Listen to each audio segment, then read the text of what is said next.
പച്ച പപ്പായ വീട്ടിലുണ്ടെങ്കിൽ ചെയ്ത് നോക്കാൻ പറ്റിയ നല്ല ടേസ്റ്റി ആയിട്ടുള്ള ഒരു റെസിപ്പിയാണ് ഇന്ന് നമ്മൾ ഷെയർ ചെയ്യുന്നത്. അപ്പോൾ എല്ലാവരും ഉണ്ടാക്കി നോക്കുക, ഫീഡ്ബാക്ക് അറിയിക്കുക. അപ്പോൾ നമുക്ക് വീഡിയോയിലോട്ട് പോവാം.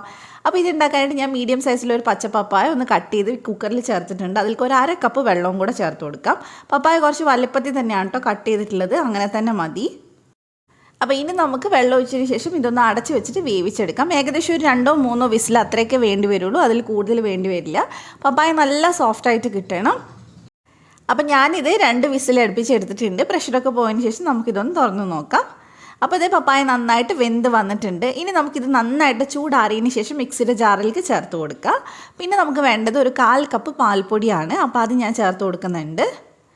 ഇനി മധുരത്തിന് ആവശ്യത്തിന് പഞ്ചസാര ചേർത്ത് കൊടുക്കുക. ഏകദേശം ഒരു 1/2 കപ്പിൻ്റെ അടുത്ത് അത്രയേ ഉണ്ടാവുള്ളൂ. ഇത് അത്യാവശ്യം മധുരം ഉണ്ടാവും. നിങ്ങൾക്ക് കുറച്ച് മതിയെങ്കിൽ 1/4 കപ്പ് എടുത്താൽ മതി. അതിനുശേഷം നമുക്ക് ഇതിനകത്തോട്ട് മുട്ട ചേർത്ത് കൊടുക്കാം. ഞാനിവിടെ 4 മുട്ടയാണ് കേട്ടോ ചേർത്ത് കൊടുക്കുന്നത്. ഒരുപാട് വലുപ്പമുള്ള മുട്ടയല്ല, മീഡിയം സൈസുള്ള 4 മുട്ട ചേർത്ത് കൊടുക്കുന്നുണ്ട്. അപ്പോൾ അതുകൂടെ ഒന്ന് ചേർത്ത് കൊടുക്കാം. നിങ്ങളുടെ പപ്പായ ചെറുതാണെങ്കിൽ മുട്ടയുടെ അളവ് കുറക്കണം, 3 എടുത്താൽ മതി. അപ്പോൾ അതുകൂടെ നമുക്ക് ചേർത്ത് കൊടുക്കാം. ഇനി ഇതിനകത്തോട്ട് ഞാൻ ഫ്ലേവറിന് വേണ്ടിയിട്ട് ഏലക്കാപ്പൊടി ചേർത്ത് കൊടുക്കുന്നുണ്ട്. ഏകദേശം ഒരു 1/2 ടീസ്പൂൺ ചേർത്തിട്ടുണ്ട്.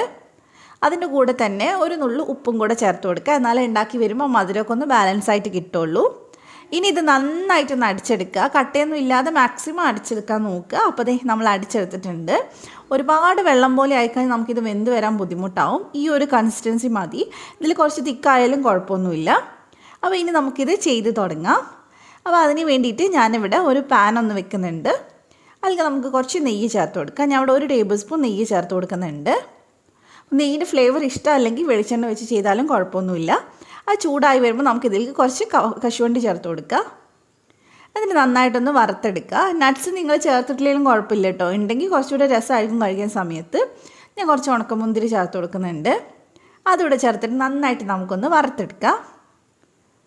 നല്ല ടേസ്റ്റി ആയിട്ടുള്ള അടിപൊളിയായിട്ടുള്ള ഒരു സ്വീറ്റാണ് കേട്ടോ. എന്തായാലും കുട്ടീസിനൊക്കെ ഉണ്ടാക്കി കൊടുക്കുക. അപ്പോൾ ഇത് നന്നായിട്ട് വറുത്തെടുത്തിട്ടുണ്ട്. ഇനി നമുക്കിത് പാനിൽ നിന്ന് എടുത്ത് മാറ്റാം. നമുക്ക് ലാസ്റ്റ് ഒന്ന് ഗാർണിഷ് ചെയ്യാൻ വേണ്ടിയിട്ടാണ് കേട്ടോ. അപ്പോൾ ഇപ്പോൾ നമുക്കിത് ആവശ്യമില്ല. അതെടുത്ത് ഞാനൊന്ന് മാറ്റുന്നുണ്ട്. അപ്പോൾ ഫുള്ള് നമ്മളിത് മാറ്റിയിട്ടുണ്ട്. ഇനി നമുക്കിതിനകത്തോട്ട് നമ്മൾ ഉണ്ടാക്കി വെച്ചിട്ടുള്ള ആ ഒരു അരപ്പുണ്ടല്ലോ, അത് ചേർത്ത് കൊടുക്കുക. ഇനി ഇത് നമുക്ക് പെട്ടെന്ന് തന്നെ അടച്ച് വെച്ചിട്ട് ഒരു മീഡിയം ഫ്ലെയിമിൽ അല്ലെങ്കിൽ ഒരു ലോ ടു മീഡിയം ഫ്ലെയിമിൽ വെച്ചിട്ട് ഒരു 2 മിനിറ്റ് ഒന്ന് വേവിച്ചെടുക്കണം. അപ്പോൾ നമുക്കിതൊന്ന് അടച്ച് വെച്ച് കൊടുക്കാം. 2 മിനിറ്റ് വേവിച്ചതിന് ശേഷമാണ് നമ്മളിതിനകത്തോട്ട് ഉണ്ടാക്കി വെച്ചിട്ടുള്ള നട്ട്സൊക്കെ ചേർത്ത് കൊടുക്കുന്നത്. അപ്പോൾ ഞാൻ ഫുള്ളായിട്ട് ആ നട്ട്സും റൈസിൻസൊക്കെ ഒന്ന് വെച്ച് കൊടുക്കുന്നുണ്ട്. ആദ്യമേ വെച്ച് കഴിഞ്ഞാൽ അതിൻ്റെ ഉള്ളിലേക്ക് അങ്ങ് ഡിപ്പായി പോകാൻ ചാൻസ് ഉണ്ട്. അതുകൊണ്ടാണ് ഒരു 2-3 മിനിറ്റ് കഴിഞ്ഞിട്ട് വെച്ചാൽ മതി എന്ന് പറഞ്ഞത്.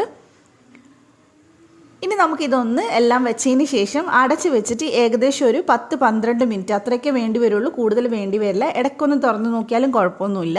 കേക്ക് പോലെയല്ല, ഇത് ഒരുപാട് അങ്ങ് പൊങ്ങൊന്നുമില്ല. അപ്പോൾ ഞാനൊരു ടൂത്ത് പിക്ക് വെച്ച് കുത്തി നോക്കിയിട്ടുണ്ട്. നന്നായിട്ട് വെന്തിട്ടുണ്ട്.